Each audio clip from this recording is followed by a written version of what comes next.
তামিম ভক্তদের জন্য দারুণ সুখবর।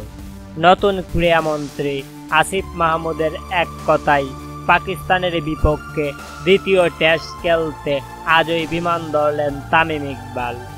দর্শক, বিস্তারিত জানতে ভিডিওটি একেবারে শেষ পর্যন্ত দেখার অনুরোধ রইল। দর্শক, রাওয়ালপিন্ডিতে প্রথম টেস্টে পাকিস্তানকে 10 উইকেটের বড় ব্যবধানে হারিয়ে এক ঐতিহাসিক টেস্ট ম্যাচ জয়লাভ করে বাংলাদেশ। কেননা এটাই ছিল পাকিস্তানের বিপক্ষে টাইগারদের প্রথম জয়।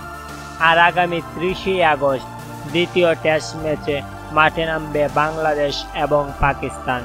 আর তাই তো পাকিস্তানের বিপক্ষে দ্বিতীয় টেস্ট ম্যাচ জয়লাভ করে প্রথমবারের মতো পাকিস্তানের ঘরের মাটিতে টেস্ট সিরিজ জয়লাভ করে ইতিহাস গড়তে, দলকে আরও শক্তিশালী করতে দেশসেরা ওপেনার তামিম ইকবালকে দ্বিতীয় টেস্ট ম্যাচে যুক্ত করেছে বাংলাদেশ ক্রিকেট বোর্ড। আর তাই তো দ্বিতীয় টেস্ট ম্যাচ খেলতে পাকিস্তানের উদ্দেশ্যে আজই উড়াল দেবেন তামিম ইকবাল।